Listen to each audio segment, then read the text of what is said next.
मैं दर्शकों लिए जानना चाहांगा कि आखिर ऑपरेशन नीला तारा क्यों वापरिया। ਵੀ ਅਸੀਂ ਇੱਕ ਵੱਖਰੇ ਹੈ, ਸਾਡਾ ਵੱਖਰਾ ਰੋਲ ਹੈ। ਅਸੀਂ 800 ਸਾਲ ਤੋਂ ਜਿਹੜੇ ਇੱਧਰ ਹਮਲਾਵਰ ਉੱਤਰ ਪੱਛਮ ਤੋਂ ਆ ਰਹੇ ਸੀਗੇ, ਜਿਹੜੇ ਜ਼ਿਆਦਾ ਮੁਸਲਮਾਨ ਹਮਲਾਵਰ ਆਏ, ਤੇ ਅਸੀਂ ਉਹਨਾਂ ਨੂੰ ਰੋਕਿਆ ਤੇ ਸਦਾ ਲਈ ਅਸੀਂ ਉਹਨਾਂ ਨੂੰ ਰੋਕਿਆ। ਪਰ ਜਦੋਂ ਆਪਾਂ ਗੱਲ ਕਰਦੇ ਹਾਂ ਆਪਰੇਸ਼ਨ ਨੀਲਾ ਤਾਰਾ ਦੀ, ਉਸ ਦਾ ਫਿਰ ਸਿਖਰ ਇੰਦਰਾ ਗਾਂਧੀ ਨੇ ਇਸ ਰੂਪ 'ਚ ਲੈ ਕੇ ਆਂਦਾ ਕਿ ਵੀ ਹੁਣ ਬਦਨਾਮ ਕਰਨ ਨਾਲ ਵੀ ਗੱਲ ਨਹੀਂ ਬਣਦੀ, ਇਹਨਾਂ ਨੂੰ ਕੁੱਟਿਆ ਜਾਏ। ਮਤਲਬ ਪਹਿਲਾਂ ਕਿਸੇ ਨੂੰ ਕੁੱਟਣਾ ਹੋਵੇ ਤਾਂ ਪਹਿਲਾਂ ਅਸੀਂ ਉਸ ਨੂੰ ਬਦਨਾਮ ਕਰਦੇ ਹਾਂ, ਉਹਦੇ ਬਾਰੇ ਇੱਕ ਮੁਹਿੰਮ ਖੜੀ ਕਰਦੇ ਆ ਵੀ ਇਹ ਬੰਦਾ ਦਾ ਕੋਈ ਇਲਾਜ ਨਹੀਂ ਹੈ, ਇਹਦਾ ਇਲਾਜ ਹੀ ਕੁੱਟ ਹੈਗਾ। ਮਾਹੌਲ ਬਣਾਉਣੇ ਆ ਸਾਰਾ, ਉਹ ਮਾਹੌਲ ਬਣਾਇਆ ਸੀਗਾ ਸਾਰਾ। ਪਰ ਜੋ ਮਾਹੌਲ ਆਖਰ ਬਣਿਆ, ਉਸ ਮਾਹੌਲ ਦਾ ਜਿਹੜਾ ਫਾਇਦਾ ਉਠਾ ਕੇ ਜਾਂ ਉਹਨੇ ਆਪਣੀ ਗਿਣੀ ਮਿੱਥੀ ਸਾਜ਼ਿਸ਼ ਦੇ ਅਧੀਨ ਆਪਰੇਸ਼ਨ ਨੀਲਾ ਤਾਰਾ ਦਾ ਬਹੁਤ ਵੱਡਾ ਜਿਹੜਾ ਕਾਰਾ ਜਾਂ ਕਹਿਰ ਵਾਪਰਿਆ, ਉਸ ਦੇ ਬਾਰੇ ਵੀ ਮੈਂ ਦਰਸ਼ਕਾਂ ਲਈ ਜਾਣਨਾ ਚਾਹਾਂਗਾ ਤੁਹਾਡੇ ਕੋਲ। ਨੀਲਾ ਤਾਰਾ ਜਿਹੜਾ ਜੂਨ 1 ਨੂੰ ਤਕਰੀਬਨ ਅਸੀਂ ਤਾਂ ਸਮਝਦੇ ਸ਼ੁਰੂ ਹੋ ਗਏ ਜਿਸ ਦਿਨ CRP ਨੇ ਫਾਇਰ ਖੋਲ੍ਹਤਾ ਸੀ। 7 ਘੰਟੇ 1 ਜੂਨ ਨੂੰ ਦਰਬਾਰ ਸਾਹਿਬ ਦੇ ਪ੍ਰਕਰਮਾਂ ਵਿੱਚ ਲਗਾਤਾਰ ਗੋਲਾਬਾਰੀ ਹੁੰਦੀ ਰਹੀ। ਅਸੀਂ ਸਾਰੇ ਉਸ ਦਿਨ ਪ੍ਰੈਸ ਵਾਲੇ ਕਿਤੇ ਨੇੜੇ ਤੇੜੇ ਵੀ ਨਹੀਂ ਜਾ ਸਕੇ, ਸਭ ਪਿੱਛੇ ਰਹੇ। ਆਪਰੇਸ਼ਨ ਨੀਲਾ ਤਾਰਾ ਬਾਅਦ ਸਮਾਂ ਲੰਘਣ ਤੋਂ ਬਾਅਦ ਭਾਜਪਾ ਤੇ ਅਕਾਲੀ ਦਲ, ਜਿਹੜਾ ਅਕਾਲੀ ਦਲ ਆਪਣੇ ਆਪ ਨੂੰ ਦਾਅਵੇਦਾਰ ਕਿਸੇ ਵੇਲੇ ਸੰਤ ਹਰਚੰਦ ਸਿੰਘ ਲੌਂਗੋਵਾਲ ਦੀ ਅਗਵਾਈ ਸੀ ਜਿੱਤੀ ਕਰਦਾ, ਉਹਨਾਂ ਨੇ ਜਿਹੜੇ ਕਹਿੰਦੇ 9 ਮਾਸ ਦਾ ਰਿਸ਼ਤਾ ਬਣਾਇਆ। ਇਹ ਇਸ ਗੱਠਜੋੜ ਨੂੰ, ਇਸ ਰਿਸ਼ਤੇਦਾਰੀ ਨੂੰ ਜਿਹੜਾ ਇਹ ਗੱਠਜੋੜ ਸੀ, ਕੀ ਨਾਂ ਦਿਓਗੇ ਜਸਪਾਲ ਜੀ ਇਸ ਨੂੰ? ਅਸਲ ਵਿੱਚ ਇਹ ਸਿਆਸੀ ਗੱਠਜੋੜ ਨਹੀਂ ਹੈ ਜੀ, ਇਹ ਇੱਕ ਤਰੀਕੇ ਦਾ ਈਨ ਮੰਨ ਲਈ ਸੀ ਸਿੱਖ ਅਕਾਲੀ ਲੀਡਰਸ਼ਿਪ ਨੇ। ਅਕਾਲੀ ਲੀਡਰਸ਼ਿਪ ਰੀਜਨਲ ਤਾਕਤ ਨਹੀਂ ਰਹਿ ਗਈ ਸੀ, ਉਹ ਵੀ ਖੁਦ ਨੈਸ਼ਨਲਿਸਟ ਔਰ ਨੈਸ਼ਨਲਿਸਟਿਕ ਰਾਸ਼ਟਰਵਾਦੀ ਏਜੰਡੇ ਉੱਤੇ ਰਾਜ ਕਰਨਾ ਸ਼ੁਰੂ ਕਰਤਾ। ਇਸ ਕਰਕੇ ਰਾਸ਼ਟਰਵਾਦੀ ਏਜੰਡੇ ਤੇ ਰਾਜ ਕੀਤਾ ਤੇ ਕਾਂਗਰਸ ਨੂੰ ਕੋਈ ਇਤਰਾਜ਼ ਨਹੀਂ ਸੀ। ਉਹ BJP ਨਾਲ ਫਿਰ ਸਾਂਝ ਪਿਆਲੀ ਹੋ ਗਈ, ਦੋਨੋਂ ਰਾਸ਼ਟਰਵਾਦੀ ਪਾਰਟੀਆਂ ਰਾਸ਼ਟਰਵਾਦੀ ਏਜੰਡੇ ਤੇ ਰਾਜ ਕੀਤਾ। ਜਾਂ ਇਹ ਕਹਿ ਦਿਓ ਵੀ ਉਹ ਸੈਂਟਰ ਦੀ ਰਹਿਮੋ ਕਰਮੀ ਉੱਤੇ ਰਾਜ ਕੀਤਾ, ਸਾਰਾ ਕੁਝ ਸੈਂਟਰ ਦੇ ਏਜੰਡੇ ਤੇ ਰਾਜ ਕੀਤਾ। ਪੰਜਾਬ ਦੀ ਪਾਰਟੀ ਇੱਕ ਰੀਜਨਲ ਖੇਤਰੀ ਪਾਰਟੀ ਦੇ ਲੈਵਲ ਤੇ ਅਕਾਲੀ ਦਲ ਖਤਮ ਹੋ ਗਿਆ, ਜਦੋਂ ਕਿ ਹੋਰ ਖੇਤਰੀ ਪਾਰਟੀਆਂ ਦੇਸ਼ ਦੇ ਬਹੁਤ ਹਿੱਸਿਆਂ 'ਚ ਖੜੀਆਂ। ਅਮਨ ਸਮੇਂ ਪ੍ਰੋਗਰਾਮ ਜਗਤਾਰ ਸਿੰਘ ਸਿੱਧੂ ਵੱਲੋਂ ਦਰਸ਼ਕਾਂ ਨੂੰ ਸਤਿ ਸ਼੍ਰੀ ਅਕਾਲ ਹੈ। ਅੱਜ ਸਾਡੇ ਨਾਲ ਹਨ ਸੀਨੀਅਰ ਜਰਨਲਿਸਟ ਜਸਪਾਲ ਸਿੰਘ ਸਿੱਧੂ। ਜਦੋਂ ਆਪਰੇਸ਼ਨ ਨੀਲਾ ਤਾਰਾ ਦਾ ਕਹਿਰ ਵਾਪਰਿਆ, ਜਸਪਾਲ ਜੀ ਉਸ ਵੇਲੇ ਅੰਮ੍ਰਿਤਸਰ ਜਰਨਲਿਸਟ ਦੇ ਤੌਰ ਤੇ ਕੰਮ ਕਰ ਰਹੇ ਸਨ। ਪਿਛਲੇ 37 ਸਾਲ ਦਾ ਜਿਹੜਾ ਸਮਾਂ ਨਿਕਲਿਆ, ਬਹੁਤ ਕੁਝ ਬੇਪਰਦ ਵੀ ਹੋਇਆ ਇਸ ਅਮਾਨਵੀ ਕਾਰੇ ਬਾਰੇ। ਇਸ ਦੇ ਬਾਵਜੂਦ ਇਹ ਸਵਾਲ ਤਾਂ ਉੱਠਦਾ ਹੀ ਰਹੇਗਾ ਕਿ ਆਖਿਰ ਕਿਉਂ ਵਾਪਰਿਆ ਆਪਰੇਸ਼ਨ ਨੀਲਾ ਤਾਰਾ। ਕਿ ਆਪਣੀ ਬੇਬਾਕ ਅਤੇ ਸੱਚ ਦੀ ਆਵਾਜ਼ ਤੇ ਪਹਿਰਾ ਦੇਣ ਵਜੋਂ ਜਾਣੇ ਜਾਂਦੇ ਜਰਨਲਿਸਟ ਹੈ। ਇਹਨਾਂ ਨਾਲ ਆਪਾਂ ਇਸ ਅਹਿਮ ਤੇ ਨਾਜ਼ੁਕ ਮੁੱਦੇ ਤੇ ਲਵਾਂਗੇ ਸਵਾਲ। ਜਸਪਾਲ ਸਿੰਘ ਸਿੱਧੂ ਜੀ, ਮੇਰੀ ਟੀਮ ਵੱਲੋਂ, ਮੇਰੇ ਦਰਸ਼ਕਾਂ ਵੱਲੋਂ ਪੈਨਲ ਤੇ ਆਉਣ ਲਈ ਤੁਹਾਨੂੰ ਜੀ ਆਇਆਂ ਨੂੰ ਸਤਿ ਸ਼੍ਰੀ ਅਕਾਲ। ਜਸਪਾਲ ਜੀ ਸਤਿ ਸ਼੍ਰੀ ਅਕਾਲ ਜੀ। ਸਤਿ ਸ਼੍ਰੀ ਅਕਾਲ ਜਸਪਾਲ ਜੀ, ਜਿਸ ਅਹਿਮ ਤੇ ਨਾਜ਼ੁਕ ਮੁੱਦੇ ਤੇ ਆਪਾਂ ਗੱਲ ਕਰ ਰਹੇ ਹਾਂ, ਜਿੱਦਾਂ ਮੈਂ ਕਿਹਾ ਹੀ ਹੈ ਕਿ ਜਦੋਂ ਇਹ ਕਾਲਾ ਕਾਰਾ ਵਾਪਰਿਆ, ਉਹਨਾਂ ਦਿਨਾਂ 'ਚ ਤੁਸੀਂ ਅੰਮ੍ਰਿਤਸਰ ਸੀ, ਤੁਸੀਂ ਬਹੁਤ ਕੁਝ ਦੇਖਿਆ ਤੇ ਵਾਚਿਆ। ਮੈਂ ਦਰਸ਼ਕਾਂ ਲਈ ਜਾਣਨਾ ਚਾਹਾਂਗਾ ਕਿ ਆਖਰ ਆਪਰੇਸ਼ਨ ਨੀਲਾ ਤਾਰਾ ਕਿਉਂ ਵਾਪਰਿਆ। ਹਾਂਜੀ ਜਗਤਾਰ ਜੀ, ਮੈਂ ਜਦੋਂ ਉੱਥੇ UNI ਦਾ ਰਿਪੋਰਟਰ ਸੀ ਤੇ ਮੈਂ ਜਦੋਂ ਧਰਮ ਯੁੱਧ ਮੋਰਚਾ ਚੱਲਦਾ ਸੀਗਾ ਤੇ ਮੈਂ ਉਦੋਂ ਮੈਨੂੰ ਉੱਥੇ ਭੇਜਿਆ ਗਿਆ UNI ਵੱਲੋਂ ਤੇ ਨਿਊਜ਼ ਏਜੰਸੀ ਵੱਲੋਂ। ਉਹ ਨਿਊਜ਼ ਏਜੰਸੀ ਵੱਲੋਂ ਮੈਂ ਉੱਥੇ ਰਿਪੋਰਟਿੰਗ ਕਰਦਾ ਸੀ। ਮੈਂ ਮੋਰਚਾ ਤਾਂ ਬੇਸ਼ੱਕ 4 ਅਗਸਤ 1982 'ਚ ਲੱਗ ਗਿਆ ਸੀ, ਪਰ ਮੇਰੀ 83 ਦੇ ਸ਼ੁਰੂ ਦੇ ਵਿੱਚ ਹੀ ਉੱਥੇ ਪੋਸਟਿੰਗ ਹੋਈ ਹੈ ਤੇ ਮੈਂ 1983 ਵਿੱਚ ਗਿਆ ਸੀ ਉੱਥੇ। ਤੇ ਫਿਰ ਮੈਨੂੰ ਇਹ ਸਾਰਾ ਕੁਝ ਕਿਸ ਤਰੀਕੇ ਨਾਲ ਸਾਰੇ ਹਾਲਾਤ, ਫੌਜੀ ਹਮਲੇ, ਦਰਬਾਰ ਸਾਹਿਬ ਉੱਤੇ ਹੋਏ ਹਮਲੇ ਦੇ ਵੱਲ ਵਧੇ, ਕਿਸ ਤਰੀਕੇ ਨਾਲ ਦੋਨੋਂ ਸਾਈਡਾਂ ਦੀਆਂ ਪੋਜੀਸ਼ਨਾਂ ਸਖਤ ਹੋਈਆਂ, ਲਾਈਨ ਖਿੱਚੀ ਗਈ, ਇੱਕ ਲਕੀਰ ਖਿੱਚੀ ਗਈ ਉਹ ਲਕੀਰ ਖਿੱਚਣ ਤੋਂ ਬਾਅਦ ਫਿਰ ਵਾਪਸ ਕੋਈ ਮੁੜਨ ਦੀ ਪੋਜੀਸ਼ਨ 'ਚ ਨਾ ਰਿਹਾ। ਇਹ ਸਾਰਾ ਕੁਝ ਜਿਹੜਾ ਵਾਪਰਿਆ ਇਹ ਮੈਂ ਉੱਥੇ ਦੇਖਿਆ। ਬੇਸ਼ੱਕ ਉਹਨਾਂ ਦਿਨਾਂ ਦੇ ਵਿੱਚ ਤੁਸੀਂ ਉਸੇ ਮੌਕੇ ਤੇ ਕੀ ਕੁਝ ਹੋਇਆ ਤੁਸੀਂ ਉਹਦੇ ਬਾਰੇ ਜ਼ਿਆਦਾ ਇੰਟਰਸਟਿਡ ਹੁੰਦੇ ਹੋ, ਪਰ ਇਹ ਸਾਰੀਆਂ ਗੱਲਾਂ ਦੇ ਪਿੱਛੇ ਜੜ ਹੈ ਜਿਹੜੀ ਉਹ ਲੰਬੀ ਜੜ ਹੈ, ਜਿਹਨੂੰ ਅਸੀਂ ਇਹਦੀਆਂ ਜੜਾਂ ਸਾਰੀ ਗੱਲ ਦੀਆਂ 1947 ਤੇ 1947 ਤੋਂ ਪਹਿਲਾਂ ਵੀ ਖੜੀਆਂ, ਜਦੋਂ ਕਿ ਅੰਗਰੇਜ਼ ਇਸ ਦੇਸ਼ ਵਿੱਚ ਸੱਤਾ ਆਪਣੀ ਇੱਥੋਂ ਦੀ ਐਲੀਟ ਕਲਾਸ ਸੀ ਜਿਹੜੀ ਉਹ ਭਾਵੇਂ ਕਾਂਗਰਸ ਦੇ ਰੂਪ ਦੇ ਲੀਡਰਸ਼ਿਪ ਦੇ ਰੂਪ 'ਚ ਸੀ ਤੇ ਭਾਵੇਂ ਉਹ ਮੁਸਲਿਮ ਲੀਗ ਦੇ ਰੂਪ 'ਚ ਸੀ, ਦੋਨਾਂ ਨੂੰ ਉਹ ਆਪਣੀ ਜਦੋਂ ਸੱਤਾ ਸੌਂਪ ਕੇ ਗਏ, ਟ੍ਰਾਂਸਫਰ ਆਫ ਪਾਵਰ ਕਹਿੰਦੇ ਆ, ਉਹਦੇ ਵਿੱਚ ਸਿੱਖ ਵੀ ਇੱਕ ਤੀਜੀ ਧਿਰ ਸੀਗੇ। ਛੋਟੀ ਸੀ ਪਾਪੂਲੇਸ਼ਨ, ਘੱਟ ਸੀ ਪਾਪੂਲੇਸ਼ਨ ਸਾਰੇ ਦੇਸ਼ ਦੇ ਵਿੱਚ, ਤੇ ਉਦੋਂ ਦੀ ਵੱਡੀ ਪਾਪੂਲੇਸ਼ਨ ਦੇ ਵਿੱਚੋਂ ਸਾਰੇ ਜਿਹੜੇ ਸਬ ਕੰਟੀਨੈਂਟ ਦੀ ਅਣਵੰਡੇ ਇੰਡੀਅਨ ਸਬ ਕੰਟੀਨੈਂਟ ਦੀ ਉਹ ਇਹ ਸਾਰਾ 1% ਪਾਪੂਲੇਸ਼ਨ ਸੀ। ਤੇ ਇਸ ਪਾਪੂਲੇਸ਼ਨ, ਇਸ ਆਬਾਦੀ ਦੇ ਵਿੱਚ ਇਸ ਵਸੋਂ ਸਿੱਖਾਂ ਦੇ ਕੁਝ ਨੁਮਾਇੰਦੇ ਸੀ ਜਿਹੜੇ ਬਰਾਬਰ ਦੇ ਲੈਵਲ ਤੇ ਉਹਨਾਂ ਨਾਲ ਜਿਹੜੇ ਆਜ਼ਾਦੀ ਦੀ ਮੁਹਿੰਮ ਚੱਲੀ, ਆਜ਼ਾਦੀ ਦੀ ਲਹਿਰ ਸੀ, ਉਹਦੇ ਵਿੱਚ ਵੱਡਾ ਹਿੱਸਾ ਪਾਇਆ। ਇੱਕ ਗੱਲ ਹੋਰ ਇੱਥੇ ਥੋੜੀ ਜਿਹੀ ਯਾਦ ਰੱਖਣ ਵਾਲੀ ਹੈ ਵੀ ਸਿੱਖਾਂ ਨੇ ਆਬਾਦੀ ਦੇ ਅਨੁਪਾਤ ਤੋਂ ਕਿਤੇ ਜ਼ਿਆਦਾ ਕੁਰਬਾਨੀਆਂ ਦਿੱਤੀਆਂ, ਸ਼ਹਾਦਤਾਂ ਦਿੱਤੀਆਂ, ਬੜਾ ਹਿੱਸਾ ਪਾਇਆ। ਹਾਂਜੀ, ਇਸ ਕਰਕੇ ਸਾਨੂੰ ਸਿੱਖਾਂ ਨੂੰ ਕੁਝ ਇਸ ਕਿਸਮ ਦੇ ਦਾਅਵੇ ਵੀ ਸੀ ਵੀ ਅਸੀਂ ਇੱਕ ਵੱਖਰੇ ਹੈ, ਸਾਡਾ ਵੱਖਰਾ ਰੋਲ ਹੈ।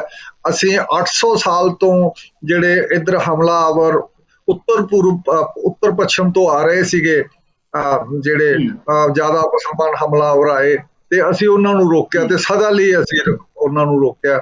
ਉਹ ਆ ਕੇ ਦਿੱਲੀ ਦੇ ਤਖਤ ਉੱਤੇ ਰਾਜ ਕਰਦੇ ਰਹੇ, 800 ਸਾਲ ਦੇ ਨੇੜੇ ਤੇ ਰਾਜ ਕੀਤਾ। ਇਹ ਹੈ ਪਹਿਲੀ ਵਾਰ ਸੀ ਜਿਹੜਾ ਇਹਨਾਂ ਨੇ ਉਹਨਾਂ ਨੂੰ ਠੱਲ ਪਾਈ ਆ, ਰਣਜੀਤ ਸਿੰਘ ਨੇ, ਮਹਾਰਾਜਾ ਰਣਜੀਤ ਸਿੰਘ ਨੇ ਜਾਂ ਮਿਸਲਾਂ ਨੇ ਠੱਲ ਪਾਈ ਆ। ਇਹ ਸਾਰਾ ਕੁਝ ਦੀ ਬੈਕਗਰਾਉਂਡ ਸੀ ਜਿਹਦੇ ਕਰਕੇ ਸਿੱਖ ਵੀ ਦਾਅਵਾ ਕਰਦੇ ਸੀ ਵੀ ਸਾਨੂੰ ਜੇ ਅਸੀਂ ਵੱਖਰਾ ਮੁਲਕ ਨਹੀਂ ਵੀ ਮਿਲਦਾ ਤੇ ਇੱਕ ਸਾਡੇ ਲਈ ਇਸ ਕਿਸਮ ਦਾ ਇਲਾਕਾ ਦਿੱਤਾ ਜਾਵੇ ਜਿਹਦੇ ਵਿੱਚ ਸਾਡਾ ਧਰਮ ਤੇ ਸਾਡਾ ਕਲਚਰ ਤੇ ਸਾਡੀ ਬੋਲੀ ਉਹ ਪ੍ਰਫੁੱਲਤ ਹੋ ਸਕੇ, ਉਹਦੇ ਉੱਤੇ ਕਿਸੇ ਕਿਸਮ ਦਾ ਅੰਕੁਸ਼ ਬੰਦਿਸ਼ ਨਾ ਲੱਗੇ। ਇਹ ਉਹਨਾਂ ਦਾ ਜੈਨੂਨ ਸੀਗਾ, ਸਹੀ ਸੀ ਉਹਨਾਂ ਦਾ ਇਹ ਦਾਅਵਾ, ਇਹ ਕਲੇਮ ਬਣਦਾ ਵੀ ਸੀ ਉਹਨਾਂ ਦਾ। ਤੇ ਫਿਰ ਉਹਨਾਂ ਨੇ ਇਸ ਦੇ ਲਈ ਇਸ ਕਰਕੇ ਉਹਨਾਂ ਨੇ ਬਗੈਰ ਕਿਸੇ ਲਿਖਤ ਪੜ੍ਹਤ ਦੇ ਕਿਸੇ ਸੇਵ ਕਾਨੂੰਨੀ, ਵੈਸੇ ਤਾਂ ਗਲਤੀ ਆ ਉਸ ਸਿਆਸਤ ਵਿੱਚ, ਤੁਸੀਂ ਲਿਖਤੀ ਜਾਂ ਇਸ ਕਿਸਮ ਦੇ ਮੁਆਹਦੇ ਜਿਹੜੇ ਮੂੰਹ ਜ਼ਬਾਨੀ ਨਹੀਂ ਚੱਲਦੇ ਹੁੰਦੇ, ਪਰ ਇਹਨਾਂ ਨੇ ਉਸ ਮੌਕੇ ਦੀ ਲੀਡਰਸ਼ਿਪ ਨੇ ਆਪਦੀ ਜਿਹੜੀ ਕਿਸਮਤ ਹੈ ਉਹ ਕਾਂਗਰਸ ਨਾਲ ਜੋੜਤੀ। ਇਸ ਕਰਕੇ ਕੋਈ ਲਿਖਤੀ ਵਾਅਦਾ ਨਹੀਂ ਸੀ, ਬਸ ਉਹ ਕਹਿੰਦੇ ਸੀ ਅਸੀਂ ਤੁਹਾਨੂੰ ਜਾ ਕੇ ਖਿੱਤਾ ਇਹੋ ਜਿਹਾ ਦੇਵਾਂਗੇ ਜਿੱਥੇ ਤੁਸੀਂ ਆਜ਼ਾਦੀ ਦੀ ਲੋ ਮਾਣ ਸਕੋ। ਤੇ ਉਹ ਇੱਧਰ ਆ ਗਏ।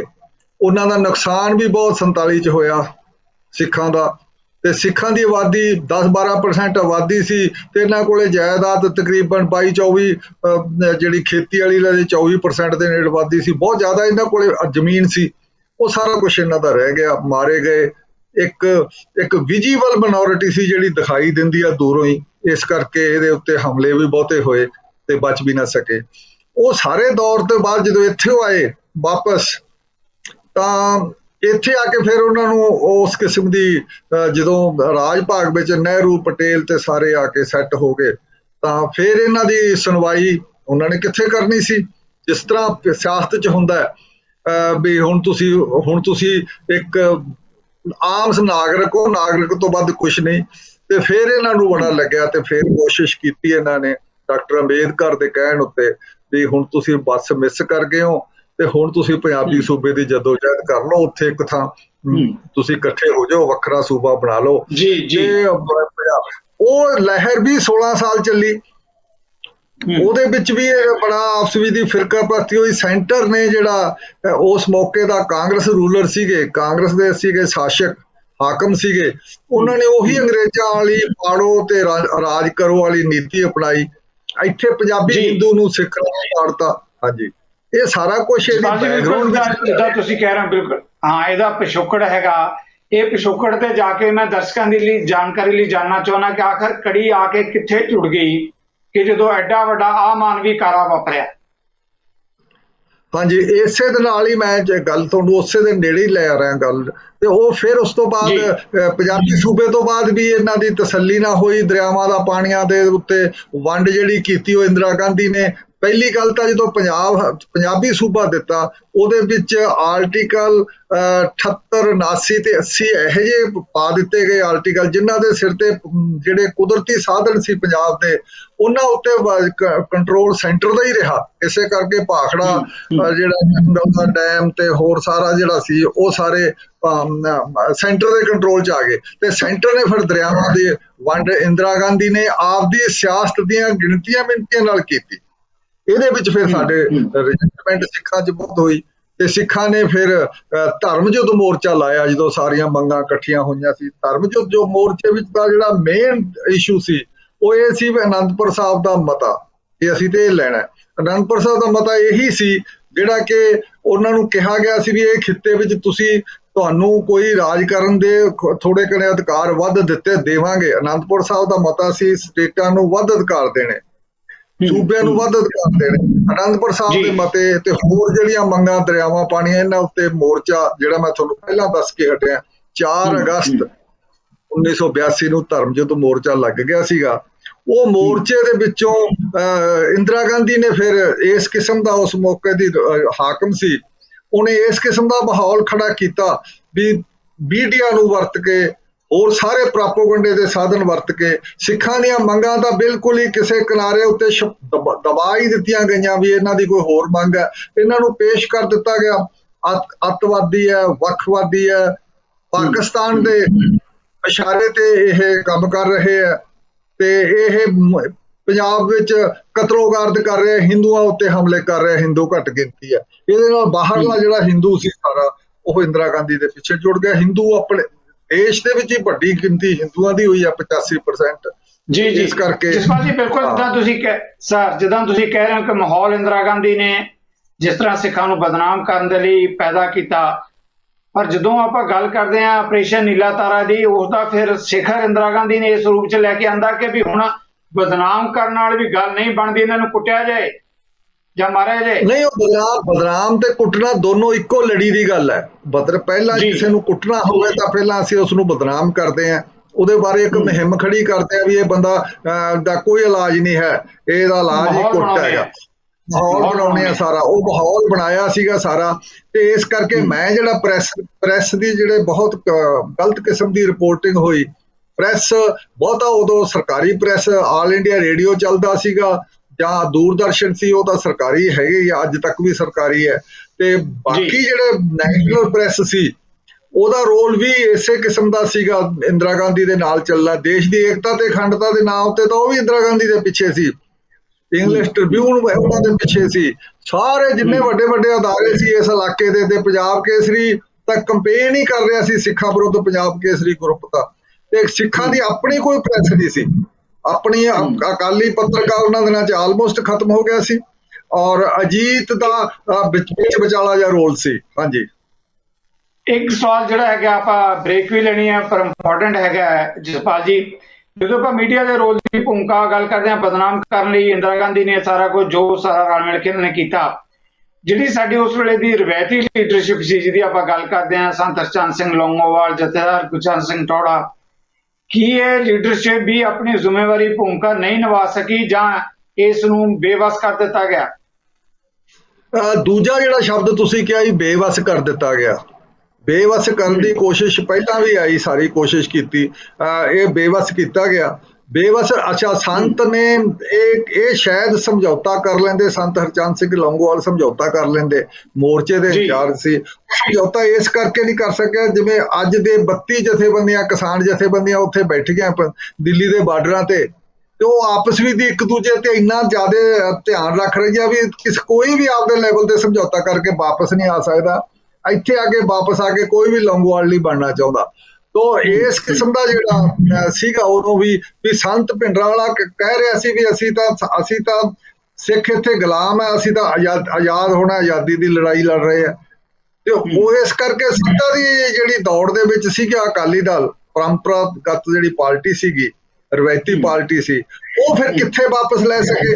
ਇਸੇ ਕਰਕੇ ਜਿਹੜਾ ਲੋਕਾਂ ਦਾ ਝੁਕਾਅ ਸੀ ਬਹੁਤਾ ਉਹਨਾਂ ਦਿਨਾਂ 'ਚ ਸੰਤ ਭਿੰਡਰਾਂ ਵਾਲੇ ਵੱਲ ਜ਼ਿਆਦਾ ਹੋ ਗਿਆ। ਉਹ ਕਹਿੰਦਾ ਸੀ ਹੁਣ ਆਰ ਪਾਰ ਦੀ ਲੜਾਈ ਅਸੀਂ ਲੜਨੀ ਹੈ, ਅਸੀਂ ਸਿੱਖਾਂ ਦੇ ਗਲੋਂ ਗੁਲਾਮੀ ਲਾਉਣੀ ਆ। ਇਸ ਕਿਸਮ ਕਰਕੇ ਫਿਰ ਇਹ ਮਾਹੌਲ ਇਸ ਲੈਵਲ ਤੱਕ ਬਣਦਾ ਰਿਹਾ। ਕੁਛ ਸਰਕਾਰ ਵੀ ਭੱਜ ਗਈ, 2 ਵਾਰ ਮੀਟਿੰਗਾਂ ਕਰਕੇ 2 ਵਾਰ ਸਿਰੇ ਤੇ ਪਹੁੰਚ ਗਿਆ ਸੀ ਐਗਰੀਮੈਂਟ ਅਕਾਲੀ ਦਲ ਨਾਲ। ਜਦੋਂ ਸਮਝੌਤਾ ਹੋ ਗਿਆ ਸੀਗਾ, ਇੱਕ ਵਾਰ ਸਰਦਾਰ ਸਵਰਨ ਸਿੰਘ ਫਾਰਮ ਮਿਨਿਸਟਰ ਸੀ, ਇੱਕ ਵਾਰ ਉਸ ਤੋਂ ਬਾਅਦ ਵੀ ਹੋਇਆ। ਤੁਸੀਂ ਦੇਖੋ ਵੀ ਜੂਨ ਦੇ ਵਿੱਚ ਸਾਰਾ ਕੁਛ ਹੁੰਦਾ, ਮਈ 'ਚ 3 ਮੀਟਿੰਗਾਂ 'ਚ ਇਹ ਆਲਮੋਸਟ ਨੇੜੇ ਤੇੜੇ ਗੱਲ ਪਹੁੰਚ ਗਈ ਸੀ। ਫਿਰ ਇੰਦਰਾ ਗਾਂਧੀ ਭੱਜੀ। ਉਹ ਇੰਦਰਾ ਗਾਂਧੀ ਚਾਹੁੰਦੀ ਸੀ ਬੈਂਗ ਨਾਲ ਵੱਡੇ ਤਰੀਕੇ ਨਾਲ ਇਹ ਸਾਰਾ ਕਹਾਂ ਤਾਂ ਕਿ ਸਾਰਾ ਦੇਸ਼ ਮੇਰੇ ਪਿੱਛੇ ਆ ਜਾਏ ਤੇ ਮੈਨੂੰ ਦੁਰਗਾ ਦੇ ਲੈਵਲ ਤੇ ਰੱਖਿਓ। ਦੁਰਗਾ ਨੂੰ ਜਸਪਾਲ ਜੀ, ਅਹਿਮ ਇਸ਼ੂ ਤੇ ਤੁਸੀਂ ਗੱਲ ਕਰ ਰਹੇ ਹੋ, ਆਪਾਂ ਨੂੰ ਟੈਕਨੀਕਲ ਤੌਰ ਤੇ ਬ੍ਰੇਕ ਲੈਣ ਦੀ ਮਜਬੂਰੀ ਹੈ। ਛੋਟੀ ਜਿਹੀ ਬ੍ਰੇਕ ਤੋਂ ਬਾਅਦ ਆਪਾਂ ਇਸੇ ਮੁੱਦੇ ਤੇ ਆ ਰਹੇ ਹਾਂ ਵਾਪਸ।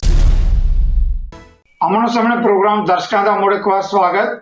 ਜਸਪਾਲ ਜੀ, ਬ੍ਰੇਕ ਤੋਂ ਪਹਿਲਾਂ ਜਿੱਦਾਂ ਤੁਸੀਂ ਜ਼ਿਕਰ ਕਰ ਰਹੇ ਸੀ ਕਿ ਇੰਦਰਾ ਗਾਂਧੀ ਨੇ ਜੋ ਮਾਹੌਲ ਜਿਸ ਤਰ੍ਹਾਂ ਦਾ ਪੈਦਾ ਕੀਤਾ, ਜਿਹੜੀ ਰਵਾਇਤੀ ਲੀਡਰਸ਼ਿਪ ਸੀ ਉਸ ਨੂੰ ਬੇਬਸ ਕੀਤਾ, ਉਹਦੇ 'ਚ ਟਕਰਾਅ ਵੀ ਆਪਸ ਵਿੱਚ, ਜਿਹੜਾ ਲੀਡਰਸ਼ਿਪ ਯੁੱਬਤ ਦੀਆਂ ਗੱਲਾਂ ਤੁਸੀਂ ਜ਼ਿਕਰ ਕਰ ਰਹੇ ਹੋ, ਪਰ ਜੋ ਮਾਹੌਲ ਆਖਰ ਬਣਿਆ ਉਸ ਮਾਹੌਲ ਦਾ ਜਿਹੜਾ ਫਾਇਦਾ ਉਠਾ ਕੇ ਜਾਂ ਉਹਨੇ ਆਪਣੀ ਗਿਣੀ ਮਿੱਥੀ ਸਾਜ਼ਿਸ਼ ਦੇ ਅਧੀਨ ਆਪਰੇਸ਼ਨ ਨੀਲਾ ਤਾਰਾ ਦਾ ਬਹੁਤ ਵੱਡਾ ਜਿਹੜਾ ਕਾਰਾ ਜਾਂ ਕਹਿਰ ਵਾਪਰਿਆ, ਉਸ ਦੇ ਬਾਰੇ ਵੀ ਮੈਂ ਦਰਸ਼ਕਾਂ ਲਈ ਜਾਣਨਾ ਚਾਹਾਂਗਾ ਤੁਹਾਡੇ ਕੋਲੋਂ, ਕਿਉਂਕਿ ਤੁਸੀਂ ਬਹੁਤ ਨਜ਼ਦੀਕ ਤੋਂ ਦੇਖਿਆ ਉਹਨਾਂ ਘਟਨਾਵਾਂ। ਨੀਲਾ ਤਾਰਾ ਜਿਹੜਾ ਜੂਨ 1 ਨੂੰ ਤਕਰੀਬਨ ਅਸੀਂ ਤਾਂ ਸਮਝਦੇ ਸ਼ੁਰੂ ਹੋ ਗਏ ਜਿਸ ਦਿਨ CRP ਨੇ ਫਾਇਰ ਖੋਲਤਾ ਸੀ। 7 ਘੰਟੇ 1 ਜੂਨ ਨੂੰ ਦਰਬਾਰ ਸਾਹਿਬ ਦੇ ਪ੍ਰਕਰਮਾਂ ਵਿੱਚ ਲਗਾਤਾਰ ਗੋਲਾਬਾਰੀ ਹੁੰਦੀ ਰਹੀ। ਅਸੀਂ ਸਾਰੇ ਉਸ ਦਿਨ ਪ੍ਰੈਸ ਵਾਲੇ ਕਿਤੇ ਨੇੜੇ ਤੇੜੇ ਵੀ ਨਹੀਂ ਜਾ ਸਕੇ, ਸਭ ਪਿੱਛੇ ਰਹੇ। ਉਸ ਦੇ ਵਿੱਚ 10 ਬੰਦੇ ਮਰੇ ਸੀਗੇ ਤੇ ਮਾਰੇ ਗਏ ਸੀ ਤੇ ਜ਼ਖਮੀ ਹੋਏ ਸੀ ਕਾਫੀ। ਸ਼ਾਮ ਤੱਕ ਕਿਸੇ ਜ਼ਖਮੀ ਬੰਦੇ ਨੂੰ ਉੱਥੇ ਉਠਾਉਣ ਨਹੀਂ ਦਿੱਤਾ, ਬਾਅਦ ਚ ਸ਼ਾਮ ਨੂੰ ਹਸਪਤਾਲ ਲੈ ਕੇ ਗਏ। ਉਹ ਸ਼ੁਰੂਆਤ ਸੀ, ਟੈਸਟ ਫਾਇਰ ਸੀਗਾ, ਜਿਹਦੇ ਪਿੱਛੋਂ ਫਿਰ ਕੱਲ ਦੇ ਅੱਜ ਦੀ ਜਿਹੜੀ ਹੁਣ ਪਿਛਲੀ ਰਾਤ ਲੰਘੀ ਆ 3 ਤੇ 4 ਦੀ, ਇਹ 37 ਸਾਲ ਪਹਿਲਾਂ ਇਸ ਰਾਤ ਦੇ ਉੱਤੇ ਫਿਰ ਫਾਇਰ ਖੋਲ ਦਿੱਤਾ ਗਿਆ। 4 ਸਵੇਰਾ ਹੋ ਗਿਆ ਸੀ, 4 ਦੀ ਮਾਰਨਿੰਗ ਵੱਡੀ 3-4 ਵਜੇ ਫਿਰ ਫਾਇਰ ਸ਼ੁਰੂ ਹੋਇਆ। 4 ਨੂੰ ਫਿਰ ਰੁਕ ਕੇ ਸਾਰਾ ਦਿਨ ਚੱਲਦਾ ਰਿਹਾ। 5 ਨੂੰ ਫਿਰ ਇਹ ਹੋਇਆ ਵੀ ਇਹਨਾਂ ਨੇ ਕਮਾਂਡੋ ਭੇਜੇ। 5 ਨੂੰ ਜਦੋਂ ਕਮਾਂਡੋ ਭੇਜੇ, ਕਮਾਂਡੋ ਅਕਾਲ ਤਖਤ ਵਿੱਚ ਭੇਜਣੇ ਸੀਗੇ। ਅਕਾਲ ਤਖਤ ਵਿੱਚ ਇਹ ਸੀ ਵੀ ਉਹ ਫੜ ਕੇ ਲੈ ਆਉਣਗੇ ਜਿਹੜਾ ਸੰਤ ਤੇ ਦੋਸਤ ਦੇ ਬੰਦੇ ਦੂਜੇ ਅੰਦਰ ਹੈਗੇ ਆ, ਤੇ ਪਰ ਉਹ ਸਾਰੇ ਨਿਊਟਰਲਾਈਜ਼ ਕਰਤੇ, ਉਹਨਾਂ ਦੀਆਂ ਲੱਤਾਂ ਵਿੱਚ ਗੋਲੀਆਂ ਗਾਲੀਆਂ ਵੱਜੀਆਂ ਤੇ ਉਹ ਸਾਰੇ ਖਤਮ। ਫਿਰ ਇਹਨਾਂ ਨੇ ਟੈਂਕ ਬੁਲਾਏ ਇੰਦਰਾ ਗਾਂਧੀ ਤੋਂ ਇਜਾਜ਼ਤ ਲੈ ਕੇ। 5 ਤਰੀਕ ਨੂੰ ਟੈਂਕ ਆਏ।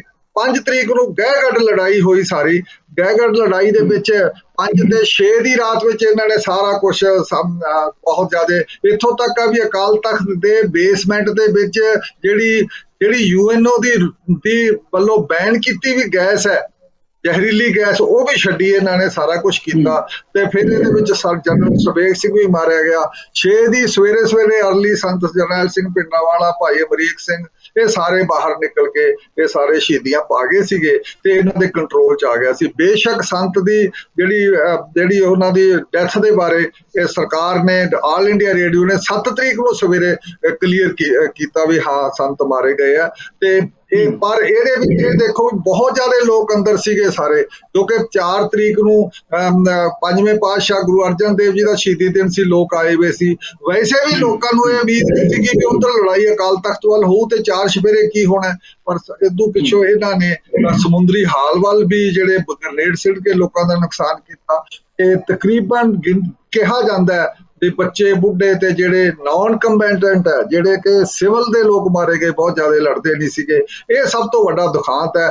ਸਭ ਤੋਂ ਵੱਡਾ ਦੁਖਾਂਤ ਇਹ ਹੈ ਕਿ ਬਈ 220 ਸਾਲ ਬਾਅਦ ਇਹ ਹਮਲਾ ਹੋਇਆ। ਅਹਿਮਦ ਸ਼ਾਹ ਅਬਦਾਲੀ ਨੇ 1764 ਦੇ ਵਿੱਚ ਦਰਬਾਰ ਸਾਹਿਬ ਤੇ ਹਮਲਾ ਕੀਤਾ ਸੀ। ਉਸ ਤੋਂ ਬਾਅਦ ਕਿਸੇ ਦੀ ਹਿੰਮਤ ਨਹੀਂ ਪਈ ਵੀ ਦਰਬਾਰ ਸਾਹਿਬ ਉੱਤੇ ਇਸ ਤਰੀਕੇ ਨਾਲ ਤੋੜਿਆ ਜਾਵੇ, ਹਮਲਾ ਕੀਤਾ ਜਾਵੇ। 220 ਸਾਲ ਬਾਅਦ ਹੋਇਆ ਤੇ ਇਸ ਹਮਲੇ ਦੇ ਵਿੱਚ ਨੁਕਸਾਨ ਬਹੁਤ ਹੋਇਆ। ਸਾਰੇ ਪੰਜਾਬ ਉੱਤੇ ਕਰਫਿਊ ਲਾਤਾ ਸੀ, ਐਡਾ ਵੱਡਾ ਕਰਫਿਊ ਕਿਤੇ ਨਹੀਂ ਲਾਇਆ। ਇਹ ਵੀ ਗਲਤ ਗੱਲ ਹੈ। ਕਿਹਾ ਜਾਂਦਾ ਸੰਤ ਵੱਲੋਂ, ਕਿਹਾ ਜਾਂਦਾ ਵੀ ਅਸੀਂ ਸੰਤ ਨੂੰ ਤੇ ਦਰਬਾਰ ਸਾਹਿਬ ਦੀ ਸਫਾਈ ਕਰਨੀ ਸੀ, ਅੰਦਰੋਂ ਫੜਨੇ ਸੀ।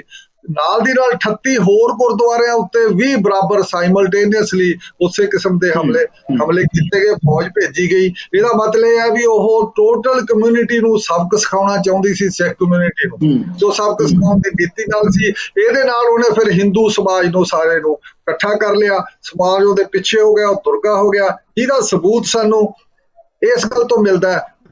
ਇੰਦਰਾ ਗਾਂਧੀ ਦੀ ਡੈਥ ਤੋਂ 2-3 ਮਹੀਨੇ ਬਾਅਦ ਹੀ ਇਹ ਕਹਿ ਦਈਏ ਵੀ ਦਸੰਬਰ 84 ਚ ਹੀ ਇਲੈਕਸ਼ਨ ਹੋਈ ਲੋਕ ਸਭਾ ਦੀ।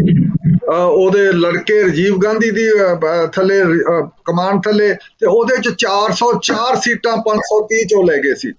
ਏਡੀ ਵੱਡੀ, ਇਹਦਾ ਮਤਲਬ ਸਾਰੇ ਦੇਸ਼ ਨੇ ਸਮਰਥਨ ਦਿੱਤਾ, ਸਾਰੇ ਦੇਸ਼ ਵੱਲੋਂ ਇਸ ਗੱਲ ਦੀ ਸਪੋਰਟ ਹੋਈ ਕਿ ਤੁਸੀਂ ਠੀਕ ਕੀਤਾ ਐਕਸ਼ਨ, ਨੀਲਾ ਤਾਰਾ ਐਕਸ਼ਨ ਤੁਹਾਡਾ ਬਹੁਤ ਠੀਕ ਸੀ। ਇਹਦਾ ਮਤਲਬ ਇੱਕ ਤਰ੍ਹਾਂ ਦੀ ਸਪੋਰਟ ਸੀ। ਹਾਂਜੀ ਜੀ ਜਸਪਾਲ ਜੀ, ਇੱਕ ਇਹ ਵੀ ਬਹੁਤ ਵੱਡਾ ਅਹਿਮ ਸਵਾਲ ਹੈ ਕਿ ਤੁਸੀਂ ਦਰਬਾਰ ਸਾਹਿਬ ਜਦੋਂ ਐਡਾ ਵੱਡਾ ਸਾਰਾ ਇਹ ਕਾਂਡ ਹੋਇਆ ਕਿਸ ਤਰੀਕੇ ਗਏ ਔਰ ਉਹਦੀ ਸਥਿਤੀ ਸੰਖੇਪ ਚ ਮੈਂ ਇਹ ਵੀ ਗੱਲ ਜਿਹੜੀ ਹੈ ਜਾਣਨੀ ਚਾਹਾਂਗਾ।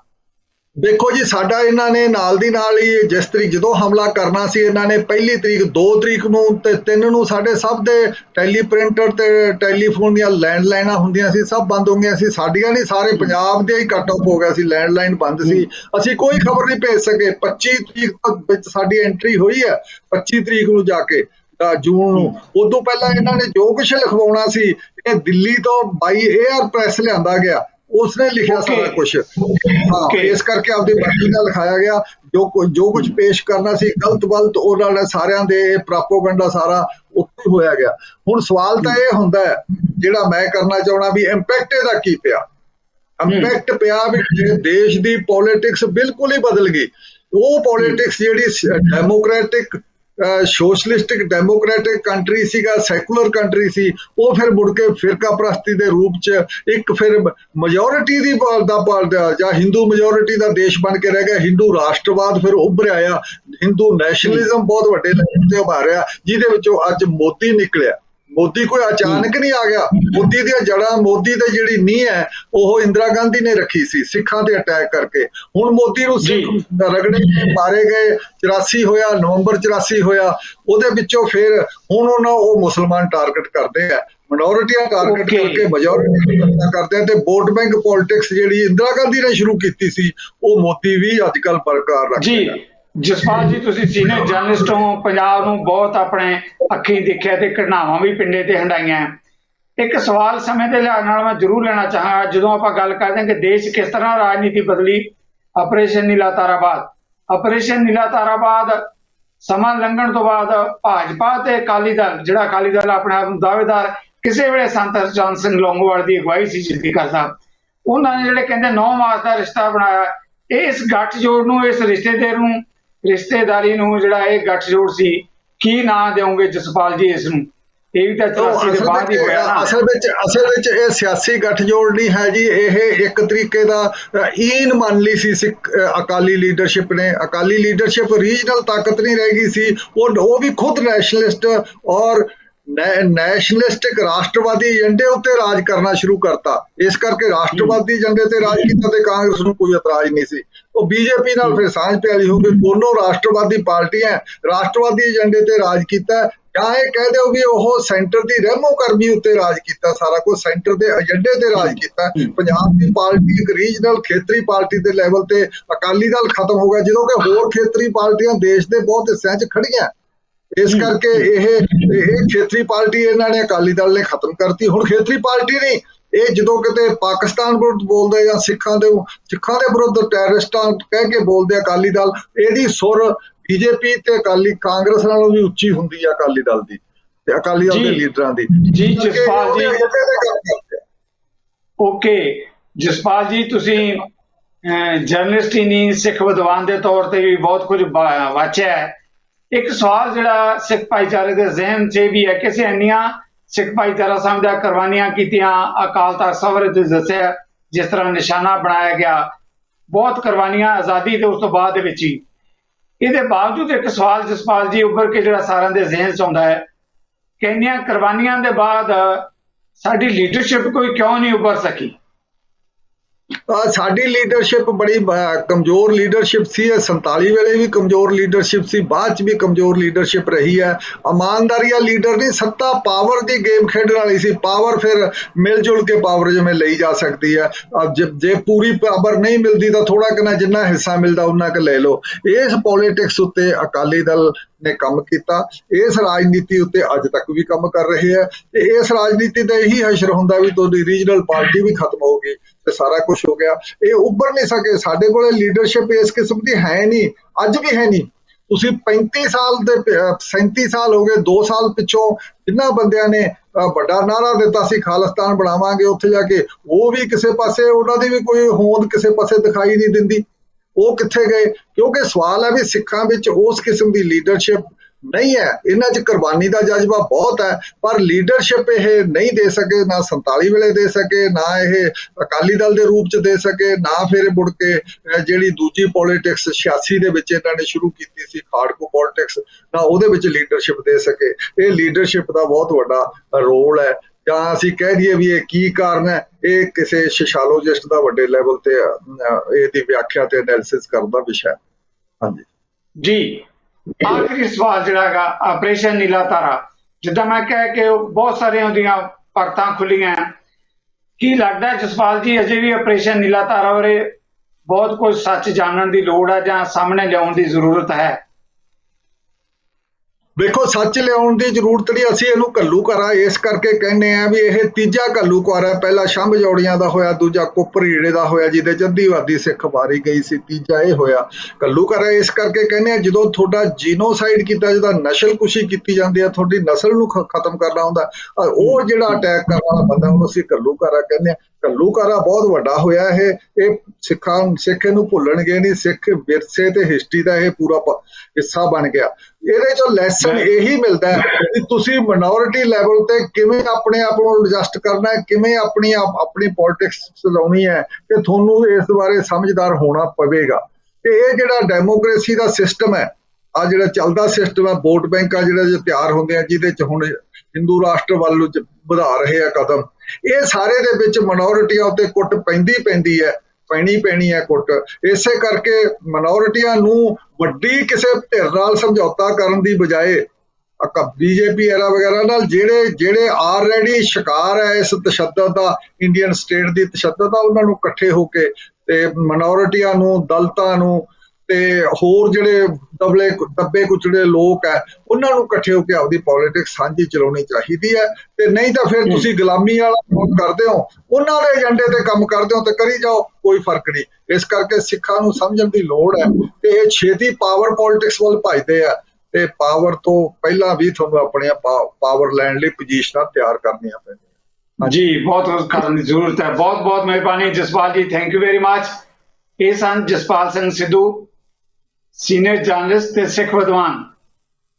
ਆਪਰੇਸ਼ਨ ਨੀਲਾ ਤਾਰਾ ਕਿੱਡਾ ਵੱਡਾ ਕਹਿਰ ਵਾਪਰਿਆ, ਬਿਲਕੁਲ ਸਹੀ ਕਿਹਾ ਉਹਨਾਂ ਨੇ। ਸਿੱਖ ਭਾਈਚਾਰਾ ਸਦੀਆਂ ਤੱਕ ਇਸ ਦੀ ਚੀਜ਼ ਨਹੀਂ ਭੁਲਾ ਸਕੇਗਾ, ਪਰ ਇਸ ਦੇ ਬਾਵਜੂਦ ਉਹਨਾਂ ਨੇ ਬਹੁਤ ਵੱਡੇ ਸਵਾਲ ਵੀ ਖੜੇ ਕੀਤੇ ਹੈ। ਜੇ ਅਸੀਂ ਸਿਸਟਮ ਦੇ ਵਿੱਚ ਆਪਣੀ ਹੋਂਦ ਨੂੰ ਕਾਇਮ ਰੱਖਣਾ ਹੈ ਤਾਂ ਉਹਨਾਂ ਸਵਾਲਾਂ ਦੇ ਜਵਾਬ ਵੀ ਸਾਨੂੰ ਲੱਭਣੇ ਪੈਣਗੇ। ਇਹਨਾਂ ਮੁੱਦਿਆਂ ਤੇ ਆਉਣ ਲਈ ਮੈਂ ਤੁਹਾਡੇ ਸਾਰਿਆਂ ਵੱਲੋਂ ਇੱਕ ਵਾਰ ਮੁੜ ਕੇ ਸਿੱਧੂ ਸਾਹਿਬ ਦਾ ਬਹੁਤ ਬਹੁਤ ਧੰਨਵਾਦੀ ਹਾਂ ਤੇ ਇਸ ਦੇ ਨਾਲ ਹੀ ਤੁਹਾਡੇ ਕੋਲੋਂ ਵੀ ਲਵਾਂਗਾ ਇਜਾਜ਼ਤ। ਸਤਿ ਸ੍ਰੀ ਅਕਾਲ। ਸਾਡਾ ਹਰ ਇੱਕ ਪ੍ਰੋਗਰਾਮ ਦੇਖਣ ਤੇ ਸਾਡੇ ਨਾਲ ਜੁੜਨ ਲਈ ਸਬਸਕ੍ਰਾਈਬ ਕਰੋ ਚੈਨਲ ਪੰਜਾਬੀ ਤੇ ਨੋਟੀਫਿਕੇਸ਼ਨ ਲਈ ਬੈਲ ਆਈਕਨ ਵਾਲੇ ਬਟਨ ਤੇ ਕਲਿੱਕ ਕਰੋ।